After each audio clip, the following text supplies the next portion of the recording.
మాజీ ముఖ్యమంత్రి Pulivendula MLA YS Jaganmohan Reddy గత కొద్ది రోజుల క్రితం చూసుకుంటే కోటి సంతకాల కార్యక్రమం గురించి ప్రత్యేకంగా మాట్లాడుతూ ఏదో ఒక విధంగా ఈ మెడికల్ కాలేజీల ప్రైవేటీకరణని అడ్డుకుంటా అని చెప్పేసి పీపీపీ విధానం గురించి లేనిపోని అపోహలు సృష్టిస్తున్నాడు. గత తాజాగా చూసుకుంటేనేమో గవర్నర్ గారిని కలిసి ఈ యొక్క కోటి సంతకాల ప్రతులు అందజేయడం జరిగింది. ఆ తర్వాత కోర్టుకు కూడా వెళ్తామని చెప్పి చెప్పుకుంటూ వస్తున్నాడు. మొత్తానికి జగన్మోహన్ రెడ్డి చేసినటువంటి వ్యాఖ్యల గురించి మరిన్ని విషయాలు తెలుసుకోవడానికి మనతో ఉన్నారు TDP senior social media activist అయినటువంటి అమ్మప్రసాద్ గారు. సార్ నమస్కారం అండి. నమస్కారం బాబు. సార్ మొత్తానికి మీకు కూడా చాలా పూర్తి అవగాహన ఉంది.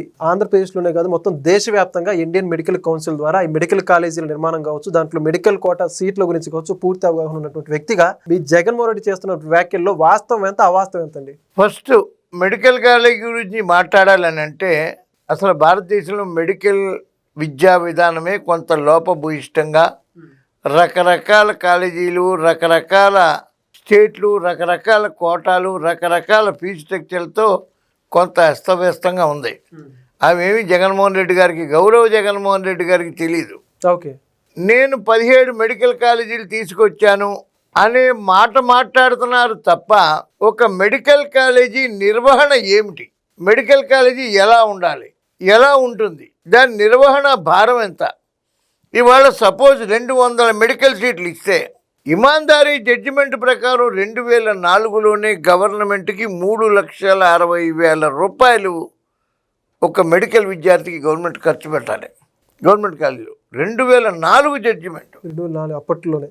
ఇవాళ మెడికల్ కాలేజీ ఒక్కొక్క విద్యార్థికి సంవత్సరానికి 15 లక్షల రూపాయలు గవర్నమెంట్కే ఖర్చు వస్తుంది.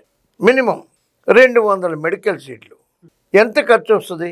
రాష్ట్ర ఆర్థిక పరిస్థితి ఏంటి? ప్లస్ దీని మీద ఇంకొక అడుగు ముందుకెళ్తే ఏ గవర్నమెంట్ మెడికల్ కాలేజీల్లో జనరల్గా మెడికల్ కాలేజీల్లో జనరల్ మెడిసిన్ పేషెంట్లే ఉంటారు.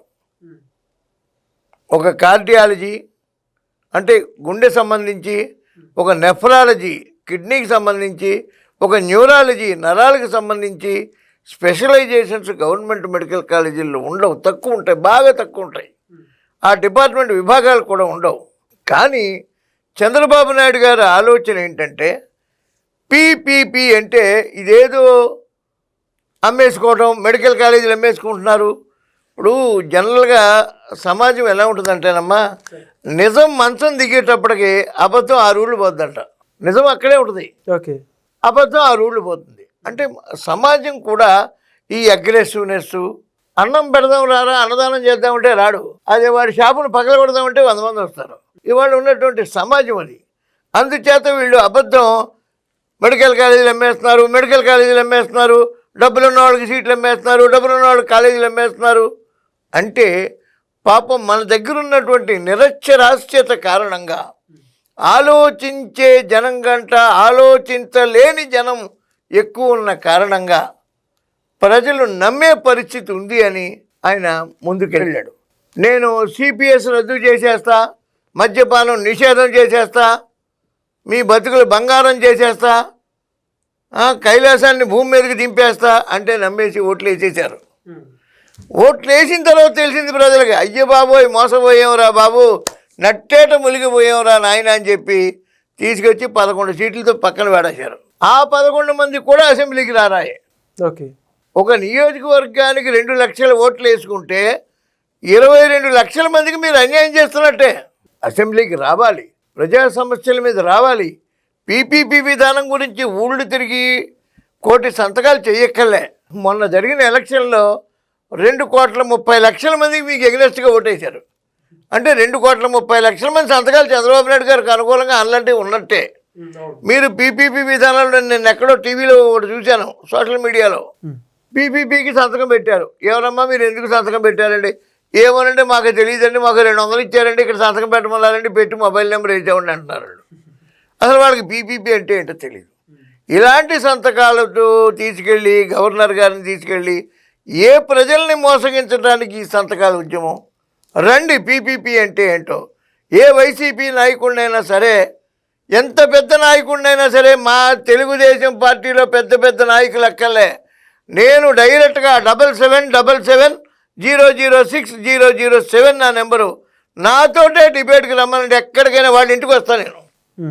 పీపీపీ విధానం అని అంటే తెలుగుదేశం కార్యకర్తలకి, నాయకులకి, ఎమ్మెల్యేలకి, సోషల్ మీడియా వారికి కూడా శిరస్సు వంచి నమస్కరించి ప్రార్థిస్తున్నాను. పీపీపీ విధానం అంటే సంపన్నుల సమాజ సేవ.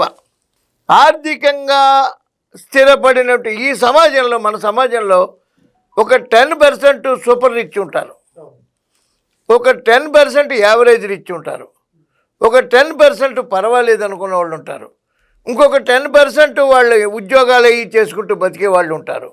కానీ 60% సమాజంలో ఈ రోజుకి 75 సంవత్సరాల స్వతంత్ర భారతావనిలో ఇప్పటికీ కూడా మనకి బీదరికంలోనే ఉంది మన దేశం.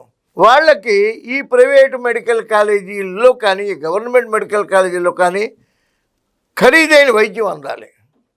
ఓ నెఫ్రాలజీ, న్యూరాలజీ, కార్డియాలజీ, గుండె, లేకపోతే కిడ్నీ, ఇంకోటి ఎమర్జెన్సీ కేసులన్నీ అందాలి. అంటే ఈ మెడికల్ కాలేజీలు బాగా రిచ్గా, అత్యున్నతమైన స్థాయిలో తయారవ్వాలి. అందు గురించి ఈ సమాజంలో సూపర్ రిచ్ వాళ్ళని కొంతమందిని తీసుకొచ్చి, బాబు మీరు సంపాదించుకున్నారు, మీరు బాగుపడ్డారు, అందరూ ఒక తల్లి కన్ను బిడ్డలే, మీతో పాటు అందరూ బాగుండాలి. నీకు రోగం వస్తే అపోలోకి పోతావు. ఆ రిక్షా వాడికో, ఆటో వాడికో, సామాన్యుడికో, కూలి పని చేసుకునేవాడికో వాడు పోలేడు అపోలోకి. వాడు ఈ ప్రైవేట్ మెడికల్ కాలేజీకి వస్తాడు. ఇక్కడ అన్ని విభాగాలు కావాలి, ఇది రిచ్గా తయారవ్వాలి. మీ దగ్గర ఉన్న ధనంలో కొంత ధనాన్ని సమాజ సేవకు ఉపయోగించండి అని చంద్రబాబు నాయుడు గారి ఆలోచన విధానమే ఈ పీపీపీ. చంద్రబాబు నాయుడు గారిని చూస్తే ఈ సంపన్నులు కూడా ముందుకు వచ్చి పెట్టుబడి పెడతారు.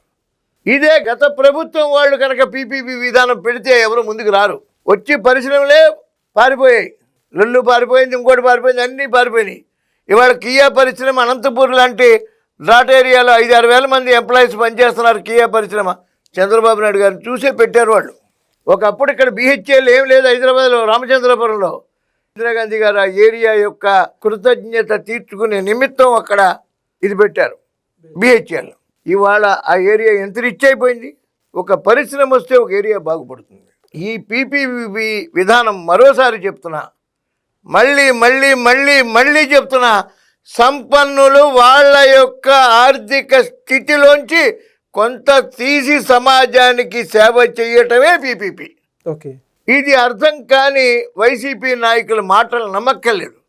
వైసీపీ నాయకుల మాటలు ఎలా ఉంటాయంటే, ఓ వైసీపీ కార్యకర్త, ఆ సకల శాఖ మంత్రి గారు కానీ ఉండేవాడు, మాజీ సకల శాఖ మంత్రి గారు, మహానుభావుడు, ఆయన దగ్గరికి పోతే ఏరా నాయన ఈ మధ్యన మీ నాన్న చనిపోయాడంట కదా, ఏమైంది మీ నాన్నకి అని అడిగితే, సార్ నేను హైదరాబాద్ నుంచి తెప్పించి ఇస్తాను నీకు మందు తాగాలంటే నాన్న, కానీ లోకల్ మందు తాగద్దు, మన ఆంధ్ర మందు మనకొద్దు నాన్న అని చెప్పిన, మన పార్టీ మీద ఉన్న అభిమానంతో మన మందు తాగాడు, చచ్చిపోయాడు సార్, దుర్మార్గంగా చచ్చిపోయాడు సార్ మన మందు తాగి అని అంటే, ఆయన అన్నాడంట, అరే మీ నాన్న మందు తాగి చచ్చిపోలేదురా, అక్కడ లిక్కర్కి లివర్కి జరిగినటువంటి భీకర పోరాటంలో వీరమరణం చెందాడు మీ నాన్న అన్నాడంట. లిక్కర్కి లివర్కి జరిగిన వీర పోరాటంలో వీరమరణం జరిగాడు మీ నాన్న కంటే, అంతే తప్ప తాగి చనిపోలేదురా అన్నాడు. ఇలా ఉంటాయి వైసీపీ వాళ్ళ మాటలు. వాళ్ళకి మాట్లాడటం తెలియదు. అసలు మాట్లాడటం తెలుసున్న వ్యక్తులైతే 74 ఏళ్ల చంద్రబాబు నాయుడు గారిని నీ కొడుకును కూడా గెలిపించుకోలేకపోయినావు, బతకడం ఎందుకు అంటే, ఓడిపోయినాడు అందరూ చచ్చిపోతారా? ఇవాళ 175కి 164 మంది ఓడిపోయారు వైసీపీ. ఎంతమంది చచ్చిపోయారు అంటే, ఓడిపోతే చచ్చిపోవాలా? ఓడిపోతే పోరాడాలి. 23 సీట్లు వచ్చాయి. ప్రజల్ని వదలలే చంద్రబాబు నాయుడు గారు, ప్రజల్లోనే ఉన్నారు. పోరాటం చెయ్యాలి, ప్రజలకు నిజం చెప్పాలి, నిజం తెలియాలి. నాకు ఎందుకు వేయలేదు, ఎందుకు 23 ఎందుకే ఇచ్చారు, ఎందుకు ఇచ్చారు 23? నేనేం తప్పు చేశాను? నేను ఇంత డెవలప్ చేశాను హైదరాబాద్ని, సైబరాబాద్ నిర్మాతని, ప్రపంచంలోనే ఒక విజనరీ లీడర్గా పేరు పొందిన వ్యక్తిని.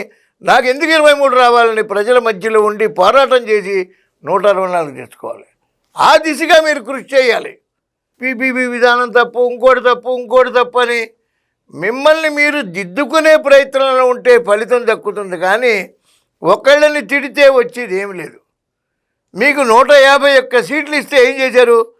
పవన్ కళ్యాణ్ గారి గురించి, ఫ్యామిలీల గురించి, భువనేశ్వరమ్మ తల్లి వంటి భువనేశ్వరమ్మ గురించి, 28 ఏళ్ల నుంచి ఆరోగ్యశ్రీ సేవలు చేస్తున్న ఆమె గురించి, తలసేమియా రోగులకి, ఏమండి లోకేష్ గారి గురించి.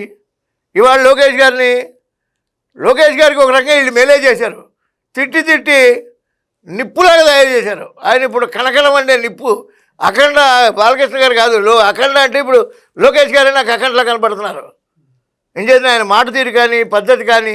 మొన్న కూడా ఏం చెప్పారు, పిల్లలారా ఏ పని చేసినా తల్లికి చెప్పకుండా చెయ్యరు. తల్లిని ప్రేమించేవాడు ప్రపంచాన్ని ప్రేమిస్తాడు.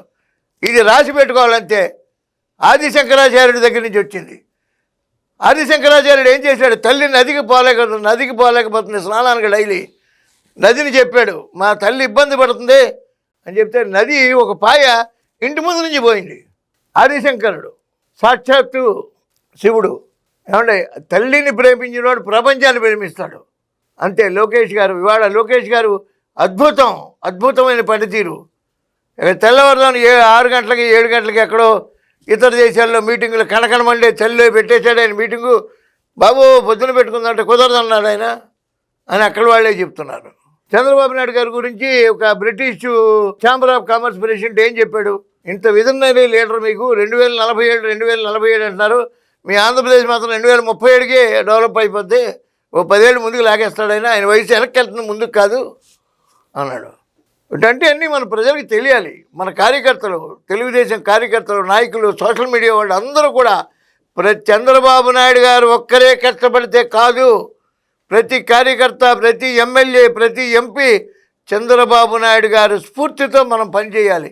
పని చేసిన రోజున ప్రజలకు నిజాలు తెలుస్తాయి. నిజాలు తెలిసిన రోజున రెండో పార్టీ అనేది ఆంధ్రప్రదేశ్లో ఉండదు. ఈ కూటమి ప్రభుత్వం 15 ఏళ్ళు పరిపాలిస్తుంది. మరొకసారి మళ్ళీ చెప్తున్నా, PPP అంటే సంపన్నుల సమాజ సేవ. ఈ సమాజంలో డబ్బున్న వాళ్ళు వాళ్ళ డబ్బును కొంత భాగాన్ని ప్రజలకి ఖర్చు పెట్టడమే PPP విధానం. ఓకే, చాలా చక్కగా చెప్పేశారు. Thank you. Please subscribe to Leo news for more videos.